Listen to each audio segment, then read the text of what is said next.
Hello, Autistic Genius here. Welcome to part 1 of non-verbal communication. Today I'm just going to talk you through facial expressions, body language and eye contact. 3 out of the 6 things I've got listed for non-verbal communication. The part 2 will be done as a whiteboard talk, so that'll be the following day. Let's get on with it. Number 1, facial expressions. Facial expressions are obviously what our faces look like. So if you're doing this, people are going to think you're weird. But like if you do this, they might think you're happy if you do this. I think you're angry if you do this. I think you're sad. It's that process of facial expressions. And with communicating, like I've said, words can take priority. Hello, they could say, like if they're happy, they go hello. If they're angry, hello. Or if they're sad, hello. Hello. It can mean something different depending on the context of that situation. Does that make? Also, for the person on the spectrum, facial expressions we can make the wrong facial expression without realising. So like we could permanently be like this all day, very serious. The teacher would be like, how are you today, Tom? Fine. Oh good, did you do much the weekend? No. But in our heads we're going, yeah, oh no. That's how the brain inside's going, we're doing it, but then really visually it's coming out completely different. Why? Because the brain signals are going, they're not doing what they're supposed to be. Body language, almost the same as facial expressions. You can give off the wrong vibe. I've seen a lot of autistic people walk around like this, head down. Sometimes their hair's covering their face because they don't want to be seen. They don't want to see, so they don't.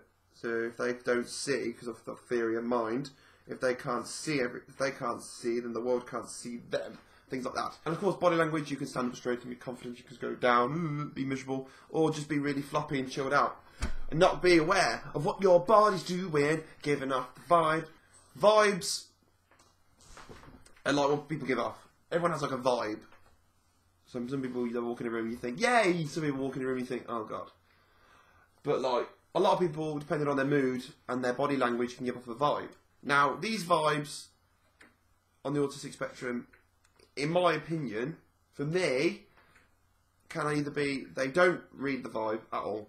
They walk in the room and they're in a bad mood, don't get it, don't read it, or they get a feeling, but they don't understand why they get that vibe. So it's like a random feeling they're getting, and it's because of somebody else, but they have no idea why it's happening, which is very, very, very worrying to anybody. It's unsettling.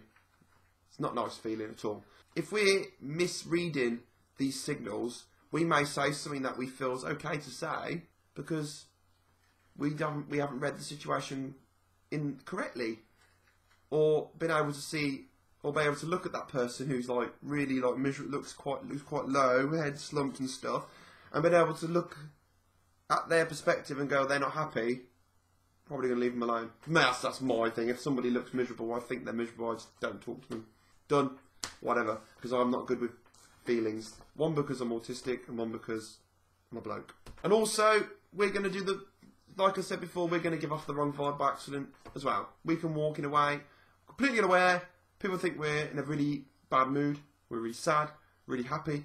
They get it all wrong because we can be completely unaware of our body language. Completely unaware. And that goes back to things like proprioception, like our body awareness, completely unaware of how things are working and stuff. It's so hard to fathom and get. I think it's just... Yes. That's one to comment about. Let's start a discussion about that and see what people think. Eye contact. Eye contact. I see eye contact as like a social cue. So if somebody's talking to you, and they say, hi, how you doing, blah, blah. They say your name, so they say, Tom, how you doing? I look at them, make the eye contact. That then tells them that you're listening to them. That makes them aware that you know that they're talking to you, and then the conversation can... And obviously vice versa, if you want to talk to a specific person, you need to make eye contact with that specific person, for then you to cue them to know that you want them to listen, blah, blah, and vice versa. Yeah? But for somebody on the spectrum, eye contact is horrid and potentially painful. As strange as it may sound, it can cause pain. I don't understand how, but it can. if you think of eye contact as a way to help the social cues and to help people feel at ease with each other and whatever, it can make you aware and understand why people on the spectrum may miss certain cues without using eye contact. Because people can communicate, they can look at them and just go. But like, people use their eyes to communicate, they can go like, and they're like, they're not looking at you like that going, and they're just like, you're like, they won't look, there's no, the eye contact's just not happening. It doesn't really happen. I only use eye contact if I'm a good distance, if it's very chilled atmosphere. If it's a proper meeting where we have to sit down and have a real discussion, no. And in any form of discussion between one or two people and I'm the only one there, no. If there's loads of people, I can just kind of be like, woo, eyes can go everywhere. I can go, boom, glimmers at each person. But eye contact is something I never really do. Thanks again for your support. Hope this information I've given you is helpful in any way. I think this video could probably do with you commenting your opinions, sharing experiences, because I feel like I'm starting to learn about this because I'm not completely about it, because I find myself okay communicatively, so I'm obviously struggling to work out issues that people may have. I'm just thinking of how it may work. So anyone can share experiences would be amazing. Anyone tell me I'm wrong, please do, because I'm happy to be criticised. And also any other questions or comments you may have, because it may spark a new video and it may start something really cool that we can all learn about together.